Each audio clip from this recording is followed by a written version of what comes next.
I remain your one and only out and about lady here in New Zealand. You are welcome back to my YouTube channel. I am back with loads and loads, heaps of information from a lot of researchers. So before I dive into what we are going to talk about today, which is how you can come to New Zealand as a student come 2024, I would be discussing the approved the educational agencies that these universities know, so that you do not go using third party and having that money go down the drain. I do not want to say it again.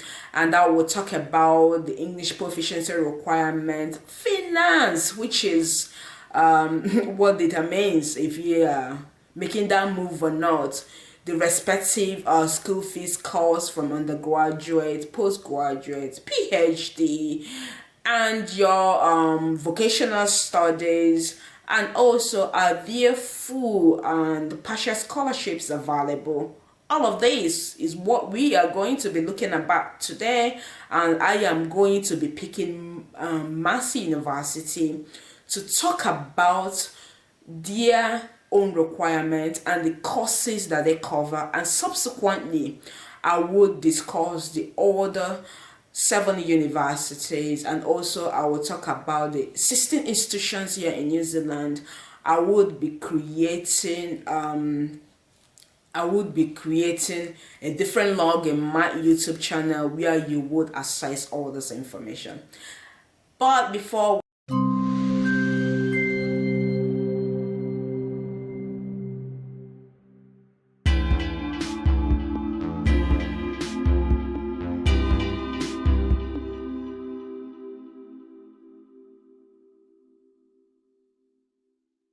we carry on, guys, I've got my green tea. I don't know what you're drinking, but cheers to the new version of your out and about lady with loads and loads of information and research. I am out here to help a lot of you by sharing my humble experience. So Massey University is one of the 8 universities in New Zealand with 3 campuses, namely the Manawatu campus, which is in Palmerston North. We have the Auckland campus, and we have the Wellington campus. And Massey University cover courses in the area of business, that is your accounting, your aviation, your economics, your banking, your finance, and a whole lot of that. And they are also into creative art, and your social sciences and your humanities and your sciences are not left out. So let's talk about the requirement. So English competency is a big deal, but I will tell you that there is different roads to it. You can opt to write your TOEFL, your PTE, your IELTS, and come up with the required band score for the level of study you want to do. So if you have a look at your website, you would see that for undergraduate, an overall band score of 5.5 is required, with individual band score not less than 5, and for your postgraduate, your master's and your PhD, an overall band score of 6.5 with no individual band score less than 6 is required. And if you insist that you cannot write this English proficiency test to prove that you're competent to study in English language in New Zealand, they have got a crash English course for you. So this course will come prescribed depending on the level they feel you are. Is being offered in Massey University 449 New Zealand dollars per week. And also, for those of you that want to do English, that don't want to go through the hassle of writing IELTS, you contact the department and they would have a look at what an English course option is available to you, how many weeks you can do, and all of that for your English level to come up. So I think about a week, what if you are doing paying weekly should be around $499. And if you maintain that your English language is enough for the level you want to study, then have that conversation. Talk to the department you want to study in. Prove the if they have the conversation open, prove to them that you studied an English language, or you live in a country where English language is the official language. So, and see what comes out of it.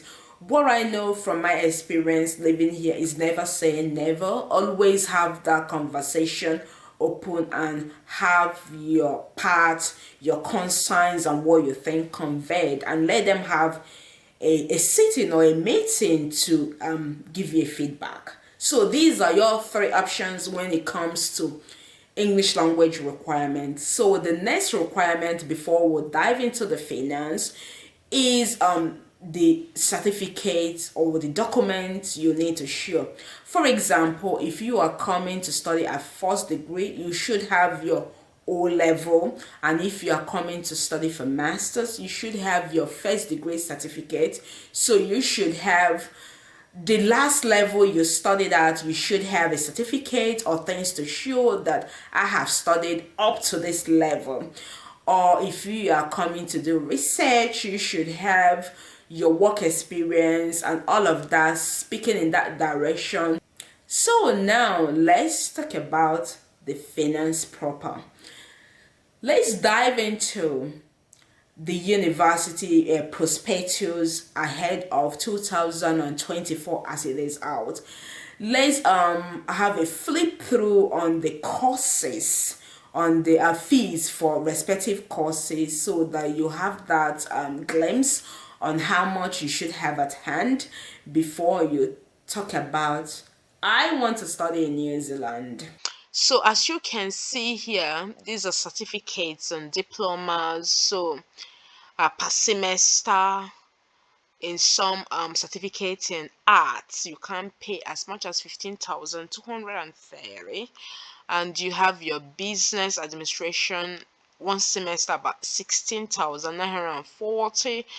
And you see the ranges here, and it keeps going down. Here is a year study in business studies about 33,880.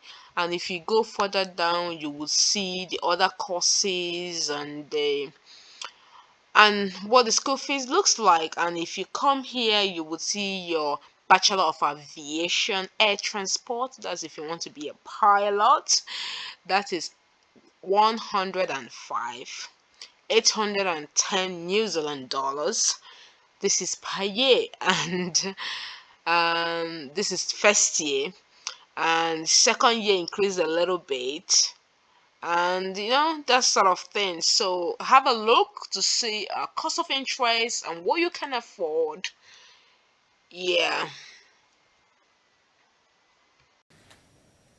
So now that you have had a glimpse on the cost of fees here in New Zealand, if you still carry on with this video, well done, well done. And if you are saying there's no need watching, just keep watching, because I will be talking about scholarship options at the tail end of this video. So apart from you paying your fees, there are other miscellaneous expenses, like you have this levy known as Tourist Conservation Levy that everyone coming to New Zealand pays, which is 35 New Zealand dollars. Is it that you pay it on your entry or just after paying your school fees? And also, if you're coming here to study, there is a money that immigration require that you have sitting in your account, and that money is around 20,000 New Zealand dollars per year. They call it cost of living expenses. You do not give it to the school, you do not give it to the immigration. It should be in your account, in your name, that you have this sum to take care of yourself while you settle here in New Zealand. And also there might be a requirement for your return flight ticket, which will be around additional 1,500 New Zealand dollars, and the sum total of this amount to be in your account will be around 21,500 New Zealand after paying for your school fees. So I know by now you would have your brain asking you some questions. Do people actually pay this fees if they're not from a wealthy family, like a child to business tycoons, or a child to a rich politician? Do people actually pay this fees? Yes, people do. Some people save up money to pay it, and also people assess scholarships. Some are full-time scholarships, some are part-time scholarships. So they come over here, they work and study, support themselves or through their studies. So in regards to the scholarship, I would be making an ebook. Yeah, you had me right. So from my experience, I want to only say good to those who actually need good. I have given a lot of information, put my life experience out there, out here, that a lot of you leveraged on to make that decision and are settling in New Zealand, and I'm quite happy for them. But the issue is on approaching people to give back to this community by coming to share on how I helped or their journey, to motivate one or two out there. The feedback I always get is I have a lot of things to figure out. I am not a public person, which I respect. Don't get me wrong. Yeah, if everybody mustn't be on camera putting your life or your goals, your aspiration on camera. That's totally understandable, and I respect that. And also to I need to make up for the time I spend on YouTube here, because for every video I make, there is often an opportunity for gone. Either I did not go out there to work, or either my kids are losing out because of I'm making videos. So I need to make that up by having ebook that those of you that understand and that would appreciate the information can buy for a token. So our scholarship would be under it. So I would create my first ebook on coming to New Zealand through scholarship. This one is not the popular scholarship, is a Mananki New Zealand scholarship. I mean race scholarship that people migrate to, because the school fees are just run down through. I don't know how many people that can afford it. So having said that, so ahead of people that want to start exploring approved educational representative, universities here in New Zealand have their own distinctive approved educational representative that you can go through if you do not want to make that application yourself. So for Mercy University, this is who they've got as your educational representative. I do not want you guys going through third parties, losing that money and having no one to hold when anything go wrong. So now that you have the first class information, you know the educational representative, if you are in Middle East, North Africa or West Africa, I have attached that information so that you do not lose money ahead of next year. So guys, the link to how to find the authorized Mercy University agencies, educational agencies, will be in the introductory note of this blog as well. So what you would do here is to write in the country where you are, write in the country,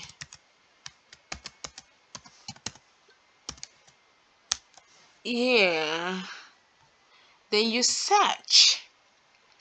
So all the recognized educational agencies for that country would pop up. So for Nigeria, for example, you've seen two. So anything outside these two is a scam or a second party. That means if there's any issues along the line, that means it will be difficult for you to lay complaint and recover your money. So as at today that I'm doing this blog, the approved educational representative for Nigeria for Massey University is only just this two.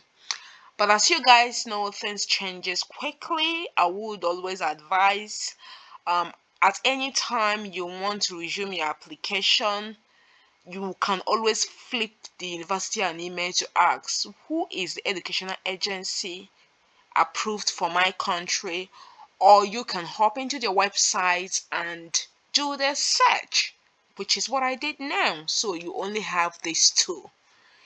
Yeah, if you do not want to do the application by yourself, so these are your only two options for Massey University if you are doing it from Nigeria. For those of you that are interested in other universities, Auckland University, Lincoln, Canterbury, Otago, all of them, I would make a video on it and create a profile in my channel that talks about just purely coming over here to study. If you've watched up to this moment, thank you so much for keeping up with me, and I will see you in my subsequent video.